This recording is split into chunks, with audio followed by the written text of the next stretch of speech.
At present, we have 120 agent stations that are spread through 3 geographically located call centers. Now, the customer service calls we take, of course, we take average calls. We handle those. And we will also process any other number of calls that we may be able to help your callers with, one of those being payment calls. Now, our payment process is a little bit unique as a third party. We do not have a direct merchant bank relationship. And so when our agent takes a call, they are logging into the utilities online pay site to process that call. And what that means is that, as I said, we don't have a direct bank relationship, so we aren't processing funds. We're merely transacting the information from the caller to your pay site. And we don't store any credit card information in our databases, which helps. However, we do record all of our calls. And so the focus of our discussion as we get into it will be on those call recordings and the agents processing the payments. Just briefly how the presentation will go. I'll start out with a high overview of PCI DSS, which for those who aren't familiar is Payment Card Industry Data Security Standards. And then I'll move into really emphasizing and covering in more detail the elements as related to agents and call recordings. Now, one of the things that I will not cover today that I know is of very keen importance to any utility that is taking payments is the walk-up payment, the in-lobby payment. That's not an issue we have to deal with. And but as I understand, and from some of the reading I've done on the listserv commentary, the kiosks in the lobbies seem to be a very popular solution to that. But as I said, not something we've done any research or looking into because it's not an issue that we have to address in our call center. All right. So who is this PCI thing, and who's making us do this? One of those questions that I wanted to answer for myself so I could determine who to properly channel my bitterness towards as I went through this process. The requirements are defined by the PCI Security Standards Council. That council is made up of the primary credit card distributors, the big names listed down here in the bottom right corner of the screen. Now, those same credit card companies are also responsible for enforcement of any violations. However, it's your merchant bank that you deal with, the bank that actually transacts your dollars. They're the ones that are responsible for making each of you compliant. And of course, I want to know why. What's the point of the whole PCI business? Well, the obvious ones are protect consumer card data, which protects our identities, keeps us safer, gives us peace of mind. Of course, it's also there to allow the credit card companies to save dollars in remediation costs, or at least give them a mechanism where they can share the costs of remediation with others, such as yourselves. And I want to ask if it's been effective because I am a holder of a Target card and a Home Depot card. Have dealt with both of those since PCI compliance was mandated, and it doesn't really matter, right? It's irrelevant whether it's working or not. We still have to deal with it. I just want to see a quick show of hands. How many in the room have primary responsibility in your organization for PCI compliance? Okay, so same group, keep your hand up for a second. How many of you have a real job and PCI is just a piece of what was added onto your real job? That's the same group. Funny how that works. So I'm in the same boat, right? So I'm an accountant. I'm sure all of you have some title that's not PCI guru. I have oversight of IT in our cooperative, and I'm sure many of you are in the same boat. And I'm here to just make sure you understand that misery loves company. So on a personal note, and some of you may relate to this a little bit, is, all right, so this PCI thing is laid on your desk, and what goes through your head, and I'll tell you that the process I went through. Started out like this. Now, I'll spare you my imitations because they're not very good. However, it was this fumbling around, trying to figure out what PCI is, how big is it, what does it mean, where is it, and really felt clueless as I wandered around through the information. And then got a little deeper, realized this is really big and really hard, so maybe if I pretend it's not there, it'll go away. That lasted a little while, and then I saw the light at the end of the tunnel, right? And we know what that light is. It's the big train coming down the tracks. And it was time to turn and run as fast as we can to try and get to a solution. So where do you start?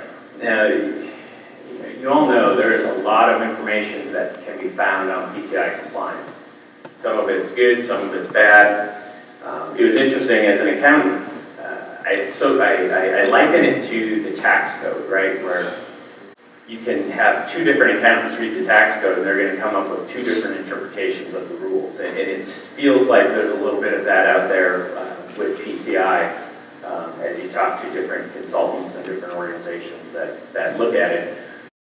The PCI's website, which is the top URL up there, is where I found the best place to start. They have a full document library in there, a lot of very detailed information. Will put you to sleep any night of the week, and but it's the source, right? It's going straight to the horse's mouth, and a lot of good information in there. I'll touch on a few of the documents in a little bit. Get your IT people involved early and keep them involved often because, as you know, most of what PCI compliance is around your network and your system. So the IT people are key in getting them caught up to speed and understanding of what's going on.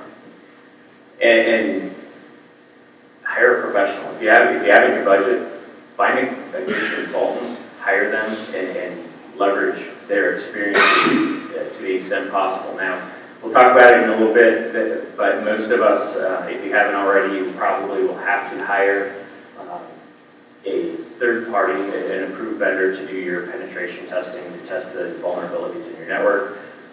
Many of those vendors also have other services they'll provide where they'll come in and help you do your assessments and they'll help you look at your network. And you find them in the strangest places. We're going through our financial statement audit. I was talking to the manager on our audit and mentioned PCI, and he said, "Well, we have a group that's certified, and they do all the PCI work." So we're talking to them about what they might be able to do to help us with this as well. So early on in the process, it's important to understand the data you're talking about. So when you talk about PCI, what is the data that you're really looking for? This is out of a PCI document, and you can see there are really two buckets of data: the cardholder data and the sensitive authentication data. Now, cardholder data is data that is very innocuous for the most part.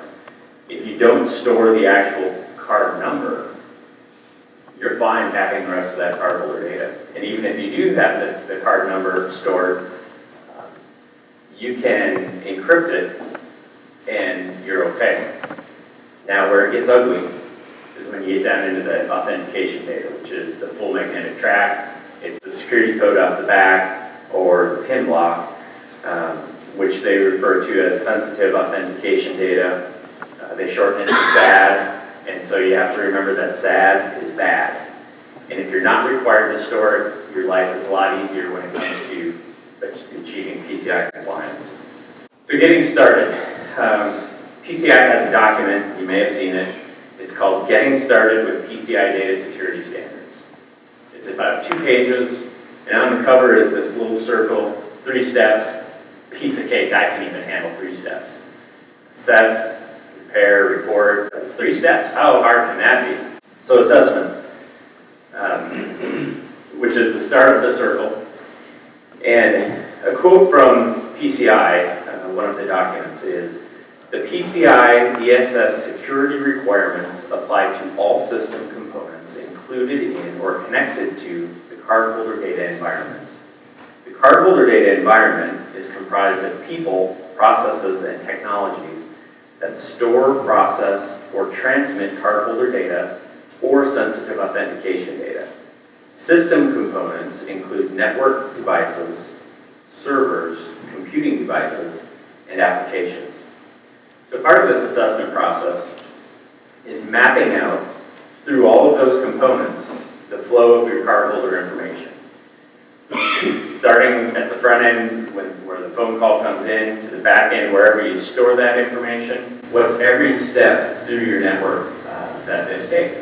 What's every server it touches, every computer it touches, anything in your environment that cardholder data is exposed to, you need to map out.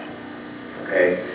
That determines your cardholder data environment, which will define your scope. Now, you want to limit your scope wherever you can, because the scope defines how much of your environment you have to focus your PCI compliance efforts on. They talk about network segmentation. Okay? So network segmentation is all over in the PCI documents. It is not a requirement. What network segmentation is essentially building firewalls within your system to isolate the access to that cardholder data and the flow it goes through. Well, the more you can isolate that, the smaller your purview is when you're working through your PCI compliance effort. So it's a great idea. It's not a requirement. But to the extent you can put roadblocks in between your greater network and where your cardholder data flows, better off you'll be. Now, after you've done your assessment and you've determined what your cardholder data environment is, then you want to look for weaknesses. Look for any vulnerabilities in that environment where your data can be exposed. And the idea is you have to obviously shore up any place where there is a weak spot. And the roadmap to doing that is the requirements of PCI DSS. So there are 6 categories, but most of us have seen the 12 requirements. Again, so now I'm from 3 steps, which seem really easy. Now I'm to 12 steps for the assessment, and I'm thinking, this is getting a little harder.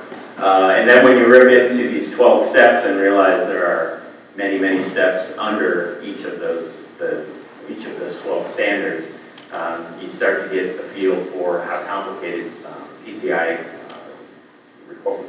compliance is.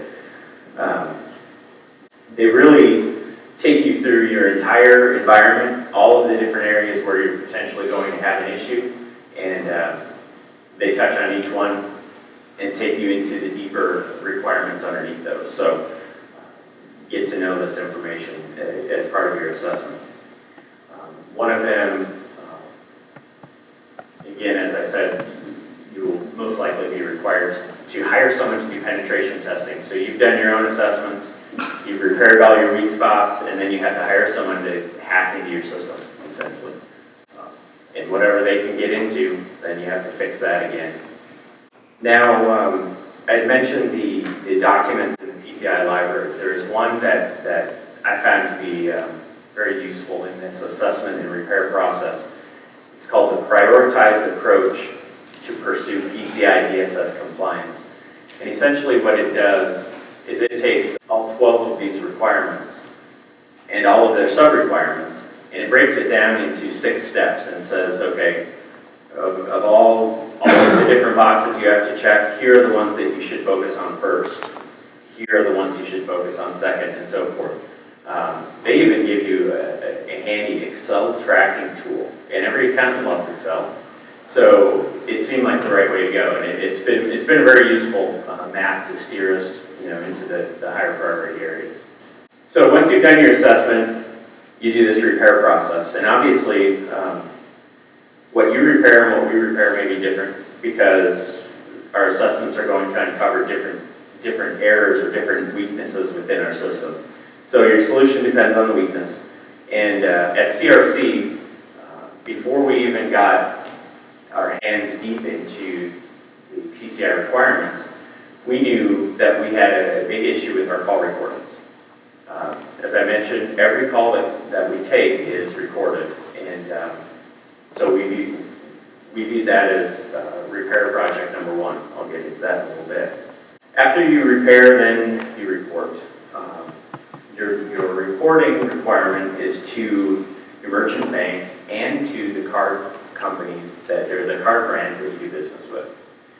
Now, as a third-party service provider without a merchant bank and no direct relationship to the card providers, I was really struggling with this. Who do I report to, and how, and why?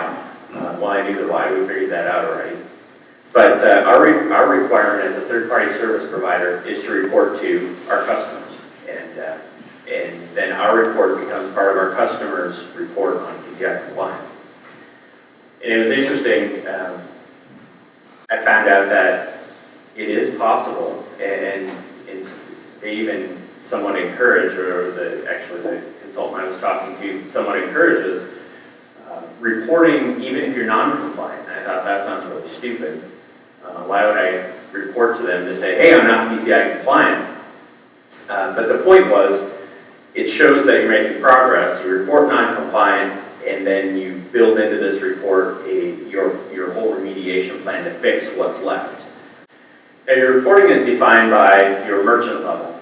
And this one confused me for a while until I started peeling back the layers with it, because the merchant level is not something that's defined by PCI. The credit card companies define these merchant levels, and the merchant level determines how you have to report and who you and the process you go through. So I don't know if you can all see this, but there are 4 levels, and most of us will fall into level 3 or 4. The level is determined by the number of card transactions you process. Now it's interesting because you read level 3, which is probably most of us, and it's 20,000 to 1 million e-commerce transactions annually. This one says Visa because I took Visa's merchant level listing. Level 4 says merchants processing less than 20,000 Visa e-commerce transactions, and all other merchants processing up to 1 million Visa transactions annually. Well, that didn't make sense until when you really get into the verbiage. What they're doing is they're making a distinction between online transactions, e-transactions, and card-present transactions. So make sure when you get into this, if a majority of your transactions are walk-up, you may fall into a different category. And it sounds like if you're in that situation, there's potentially value in trying to count separately the number of e-transactions, phone transactions, and those other ones, because you potentially can drop yourself into a lower bracket if you're close. Now, the reporting requirements for both are pretty similar. An annual self-assessment questionnaire, the quarterly network scan by an authorized service vendor, and an attestation of compliance form. Now, when you get down into 4, if you're level 4, you're probably going to want to have a discussion with your merchant bank, because the SAQ, the self-assessment questionnaire, is recommended. Well, what does that mean? Does that mean I have to or I don't have to? You're going to want to find that out. The other thing I found in this is that the card companies at any time can change your level. I think that's probably reserved for if you have some kind of a breach. Guess what? You're going to be a level 1 and you're going to have to go through the full audit. But the self-assessment questionnaire, the levels 3 and 4 do not require hiring someone to audit your PCI compliance. You're making it your own self-assessment and attesting to that. And that's probably why they reserve the right. If you screw up, they're going to run you up to the top and have you, pay for an audit every year. All right, on to the call center. What about the call center, or what about the agents?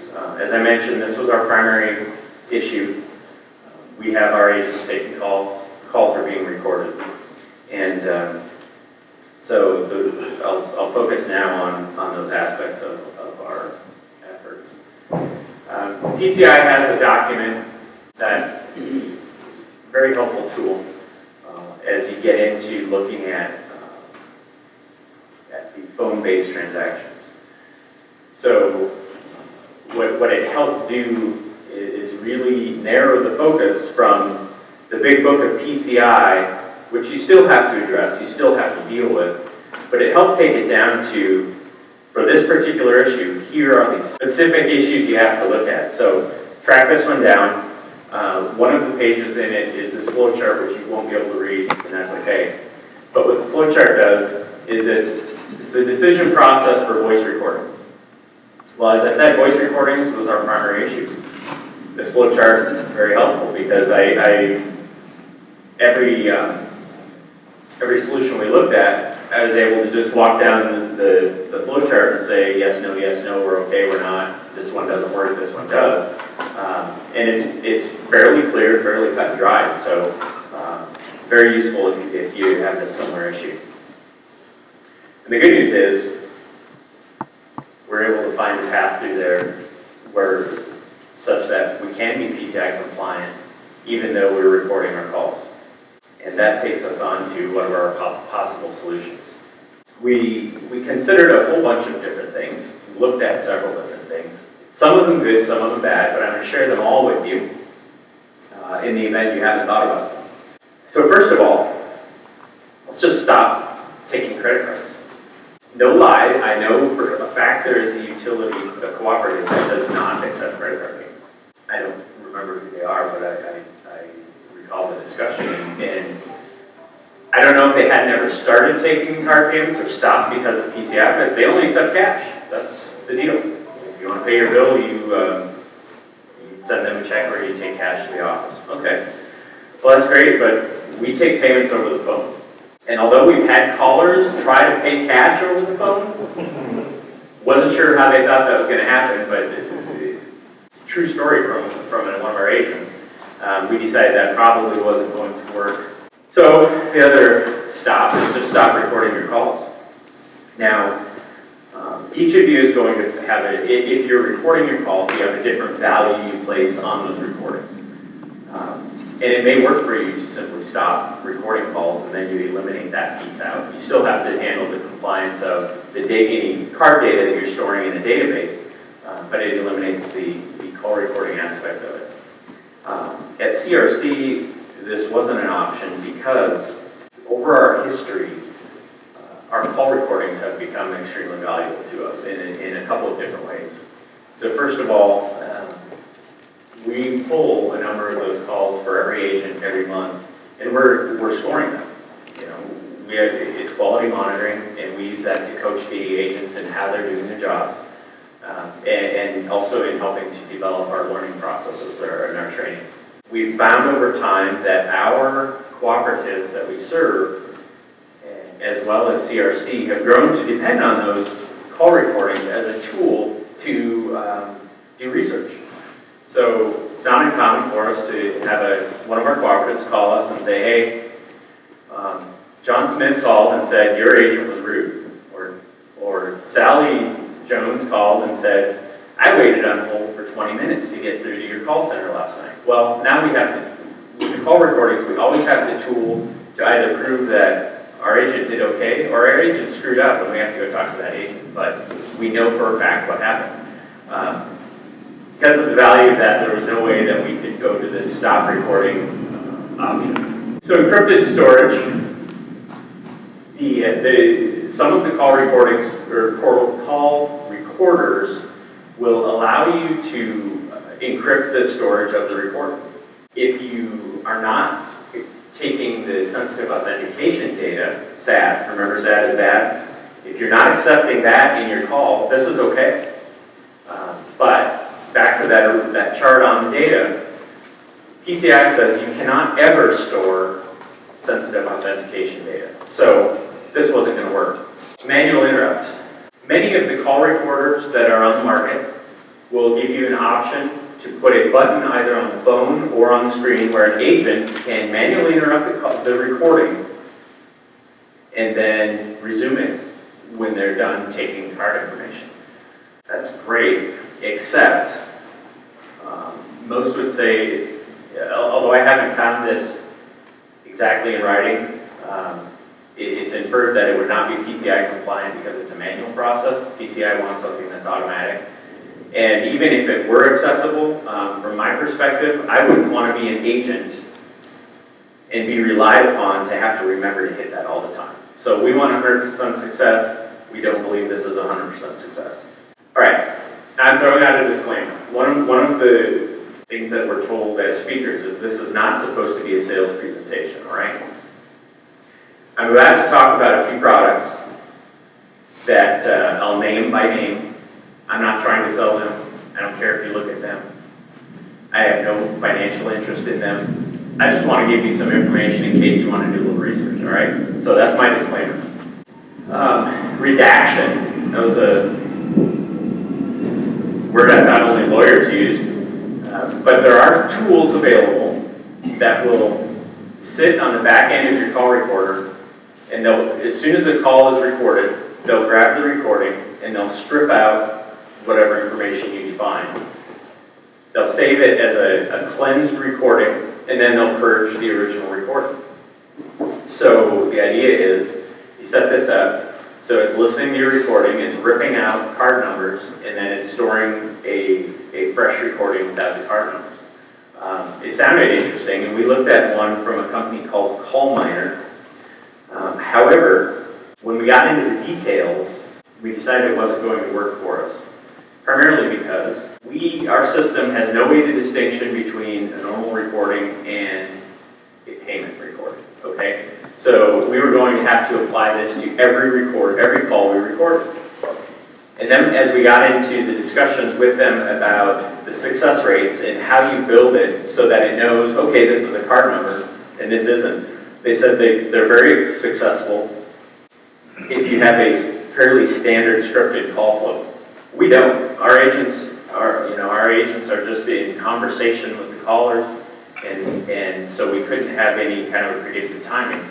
In the end, what it looked like would happen is, in order to make sure we got card numbers out of every recording, we're going to be stripping way too many numbers out, and including phone numbers, addresses, account numbers, meter numbers, and it was going to leave too much of a void in our recordings. So we decided that one was not a good option for us as well. Now, I mentioned just a minute ago the manual recording interrupt where the agents push the button. There are a few call recorders that I found that have an automatic process to pause and resume a recording. And essentially what they do is you tie it into your call flow process, and you find a reliable action in your call flow that will stop the recording, and a reliable action that will stop the recording. And it doesn't require any agent intervention. So just to give you an example, when our agents go in to process a call, they're talking to the caller, and when they determine that it's a billing call, there is a button that they push every time to start the billing process. Well, that button could be tied to the pause feature in the call recorder. As we got looking through the detail of exactly how that call flows, we realized the only reliable resume feature was the hang up at the end of the call. Okay. Then when we sat down with an agent and said, sat and watched them process payments, we realized that they push that button sometimes 10 to 15 seconds into the conversation. And so we were going to be blocking out the entire recording of the payment call. And that seemed like that it was high on our list because it was automatic, and it was only going to impact our payment calls. But I still didn't like the fact that I was really going to be left with a recorded greeting. Hi, how are you? What's your name? What are you calling for? That information.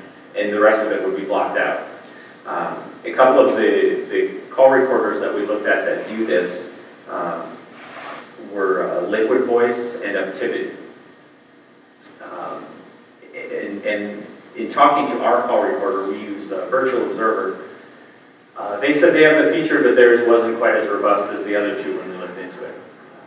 So it was high on our list, but I kept looking and wanted something better. IVR, which is the Automated Detection Interactive Voice Response Unit, is a fantastic option to really effectively get your calls to PCI compliance. That's if you have an IVR, and if your IVR provider has a PCI compliant solution. This is one of the solutions we will be implementing in our call center because we have a MillSoft IVR, and MillSoft has a PCI compliant payment process in their IVR already, which is great. So it interfaces with the CIS products, it interfaces with many merchant banks, and we will be using it in a couple of different ways. So first of all, for our membership, those members of ours who view PCI compliance or interpret it as thou shalt not have an agent involved in the payment process, we will be able to offer an IVR-only path. That caller will never be able to complete a payment with an agent. Their only option is in the IVR. So we're seeing it as an option for them. So the IVR will sit, so it'll be a primary option. And the other way we'll use it is if we're in a time of high call volumes where we have hold times. The IVR will sit back there as an option. So if I'm on hold because there are outages all over the place, but I want to make my payment, we give our callers on hold the option to jump into the IVR to report their outages. Well, likewise, they'll be able to jump into the IVR to report or to make their payment if they don't want to hold. Now, I think most payment callers are going to hang up instead of staying on hold, but it's an option if you've already made the investment and have it in-house.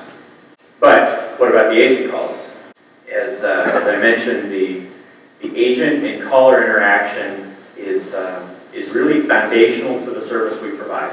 Our membership comes to us because as a call center we offer agent first. Our goal is to have every call answered by an agent and not send them to automation. And it would be a fairly foundational change if we all of a sudden said, okay, now payment calls have to go to the IVR. So that wasn't really going to work for us because it gives up that option of the high-touch personal interaction, which is important to us. Of course, this was also our biggest challenge. We found the answer to our challenge in a caller data entry solution from a company called CallGuard. It meets all of our agent requirements. The caller and the agent remain interactive through the entire call. There's never any break in the interaction with them. 100% of the call is recorded. The agent never sees or hears the card data in this process, and the card data is not recorded. So is it magic? I'm an accountant, right? So remember, anything that isn't Excel is just expensive IT magic. And this sounded like expensive IT magic to me. The way the process works is we have our agent down here on the phone, we have our caller up here. Get to the point in the call where it's time for the agent to process the payment, okay? So just like they do today, our agent is going to navigate out onto the internet through an SSL encrypted path to the utilities payment site, log in there, and when it's time for the card number, they'll ask the caller to key the card number into their phone handset. When the caller does that, of course, it converts, it comes across as DTMF tones for those of you familiar with telephony, but it's the beep, bop, beep, beep, beeps on the phone. That information flows through over the phone lines, gets to the agent's desk. There's a little device called a decoder, part of this CallGuard solution, that's attached between the phone and the PC. What that decoder does is it takes those DTMF tones, translates them into keystrokes into the card entry field, and it also masks them when it deposits them into the card entry field. Now at the same time, there's a filter that sits out here, and it's intercepting those DTMF tones before it gets to the call recorder, and it's transposing them into flat tones. Because even if you recorded those DTMF tones, it's still considered card data because it can be interpreted into card numbers. So this flattens them out, and what you're left with is a call recording that has no card data information in it. On the screen that the agent is seeing, as I said, this information goes in, it shows up just as dots. The agent also is locked out of those fields, so there's no way the agent can copy-paste to steal card information, which, quite frankly, I don't believe that is the goal of PCI compliance, is to make sure an agent isn't stealing one card number at a time, but it helps with that process. And so, when all's said and done, you have a completed call, a completed payment that isn't, the entire call is recorded, no card number, agent didn't see the card number either. Now, that's a little bit hard to understand, so I have a video I'm going to run for you. Back to my disclaimer, this is a very salesy video. I apologize for that, but it's the one I was able to find out from the CallGuard folks, so it might help you understand what's going on here. Echo is preparing something. On-site solution that will help your business become PCI DSS compliant. It prevents sensitive card information from reaching your agents and makes your call recordings fully compliant. In addition, it can be installed and working in just a few minutes. You don't need to make any changes to your existing phone system or call recording equipment, your CRM platform, or your payment provider. In fact, the only needed change is simple. When your agent asks a customer for their card details, they're asked to enter their numbers using their phone's keypad rather than speaking. So how does it work? Let's first look at the CallGuard decoder. This small USB device connects the agent's phone to their computer. It's plug and play, so it's up and running in seconds. During a call, CallGuard listens for DTMF tones when a customer presses buttons on their phone's keypad. It translates these tones into numbers, which it sends to the computer. The caller directly and securely enters their own card data. And the numbers are masked so they don't appear on the screen. Sensitive card data cannot be seen by your agent. It really is as simple as that. Apart from the way the card numbers are entered, the agent handles the call exactly as they do today. The second half of the solution is the CallGuard filter. It's a rack mount device which you install next to your call recorder. Again, it's plug and play. You just need to connect the cable. All calls pass through the CallGuard filter before they reach your call recorder. Just like the decoder, the filter listens to a call, waiting for the DTMF tone, which it then replaces with flat tones. These carry no data, so the call recording can continue as normal. And that's it. Your call recordings are compliant. CallGuard is a proven, effective, economical route to PCI DSS compliance, and it really couldn't be simpler. To find out more, call us toll-free or email us today. Okay, so it's a great solution. But, like the IVR, what happens now, okay? What happens with that caller who can't enter their numbers? So far in our testing, and just I'll back up a second, we have been working on our CallGuard implementation. It's been fairly complicated in CRC's situation because we don't have a single website we're always going to make payments. We have almost 200. And so getting that dialed in so that as an agent, whichever site I pull up, it's working with, has been a challenge, and we're getting close to that. But we have already had a number of instances where the payment couldn't be transacted because I don't think we've had a rotary phone call yet, though I think they're still out there. But we had someone who was disabled, apparently had the utilities number in a speed dial, but they weren't able to push buttons on the phone. Okay, so there's an example. We've had callers driving down the road and hit the dial number, to call for their payment, but because they're driving down the road, they don't want don't want to look down and key in their payment. Obviously, that person could call back later. We've had situations where someone's calling on a cell phone and the service isn't good enough for it to pick up the DTMF dump. So there will always be some situation where a person can't complete through some kind of an automated process. We've looked at this and there are really two logical solutions to that we've come up with. One is we tell the person, we're sorry, you'll have to go try calling in later, or you'll have to go into the office and make a payment when you can. For CRC, we don't see that as a very good service, and so our solution to this is going to be having unrecorded lines for our supervisors, and in the rare instance where someone can't complete, that call is going to be transferred to a supervisor, and they'll take the information the old-fashioned way, and there's no way around that. You're going to have to deal with that some way or another, because not everyone will be able to do that. All right, just as a recap, I'm coming to the end of my prepared comments. But as I've gone through, there are multiple options that will allow you to get to PCI compliance in your agent, in your call center, and with call recordings. The key is choosing what is the best fit for you relative to your position in customer service and your position on PCI compliance. What are your interpretations of those two things? You have to find the solution that's going to answer the question best for you. For us, maintaining those call recordings and continuing a very high level of agent-caller interaction were absolutely key. However, offering options to our membership and offering options to callers potentially was also very important.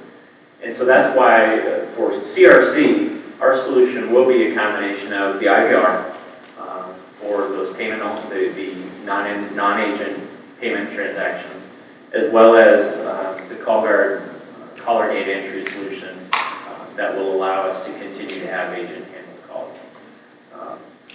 Your approach that you come up with may end up being different. All right, questions?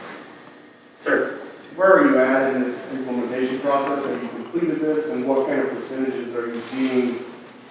I mean, how many people are using the IVR payment option versus the agent through a supervisor? We have not yet deployed the IVR option. We got an interesting process. We were ready last fall to push that into beta with the utility, and they right then had different issues they wanted to deal with, and they wanted to stop. So we're looking for an additional utility that between MillSoft and us, we agree is a good fit to beta test that. So that one is behind our curve where we wanted it to be. The CallGuard solution, right now we have, I think, about 30 of our agent stations set up with CallGuard, and the ones that have been set up for a while are actually seeing very, very good results. And the agent can go all day and not have a failure or a missed call.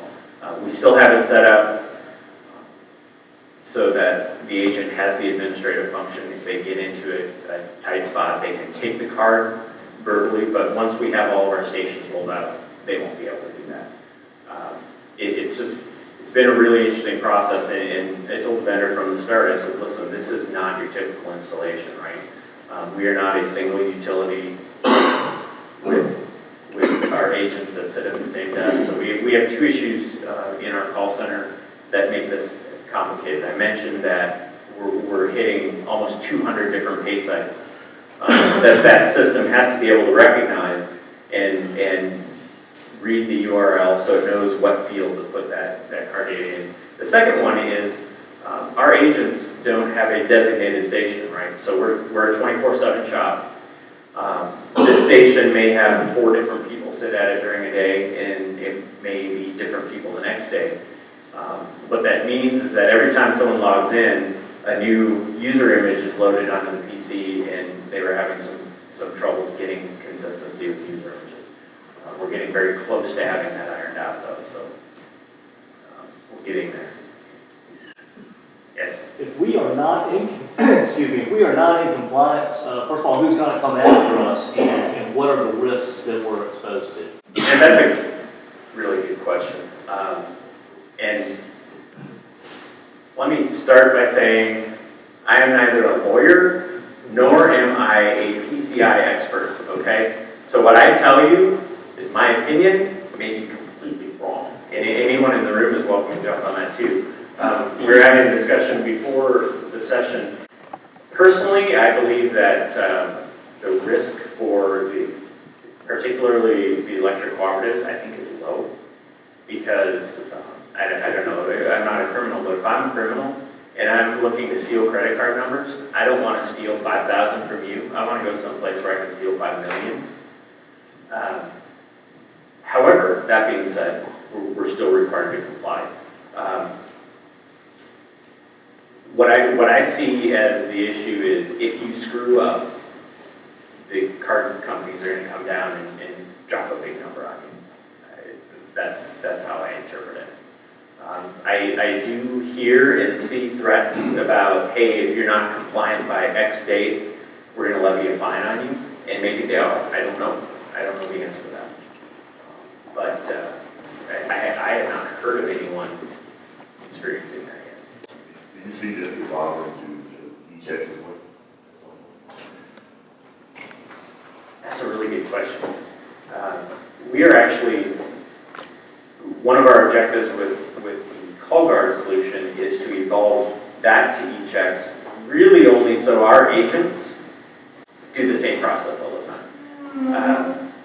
But you don't ever hear any issue around the e-check thing, and I don't know if it's because that data isn't stored like card data is, or if it's not as easily used.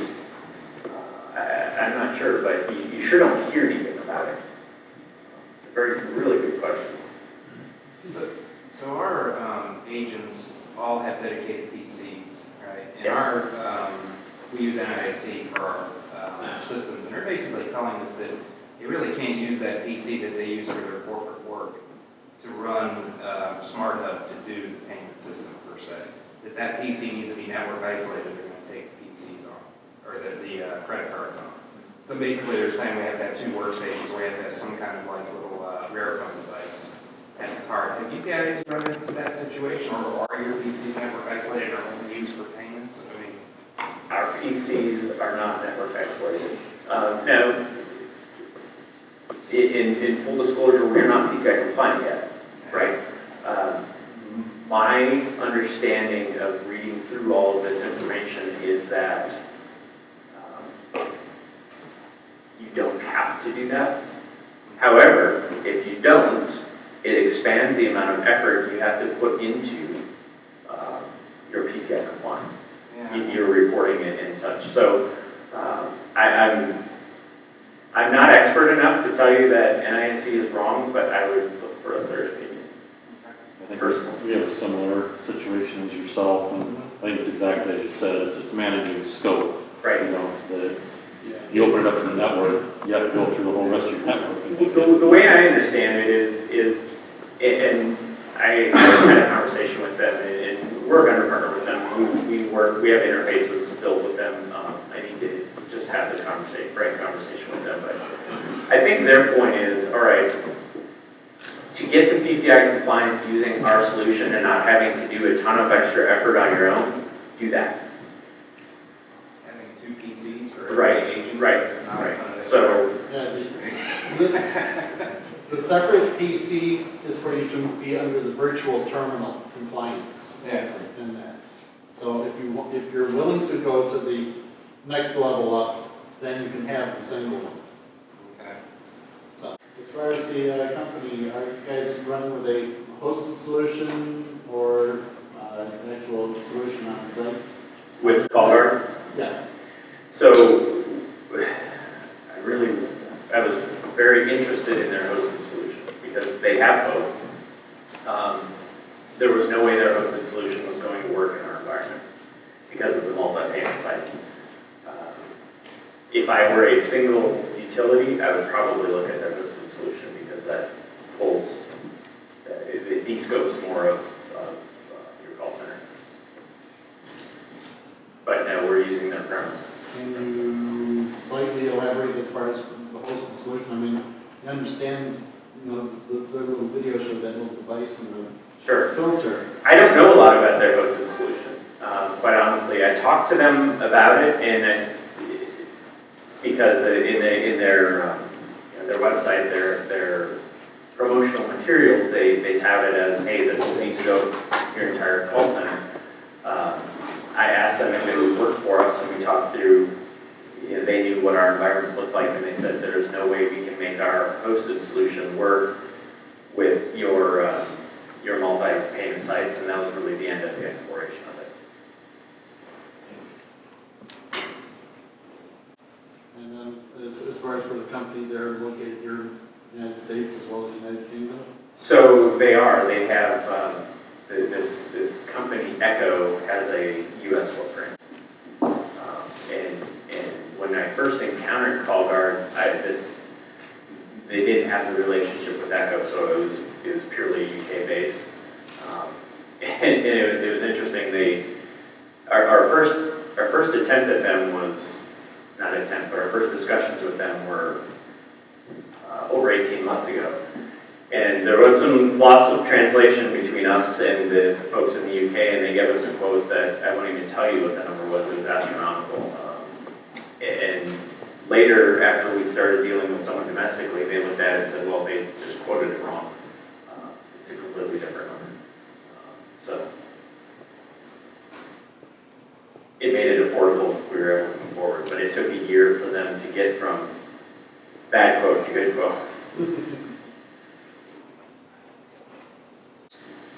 Any other questions, comments? Great, that's all I have. Hope it was helpful. Enjoy the rest of the TechAdvantage.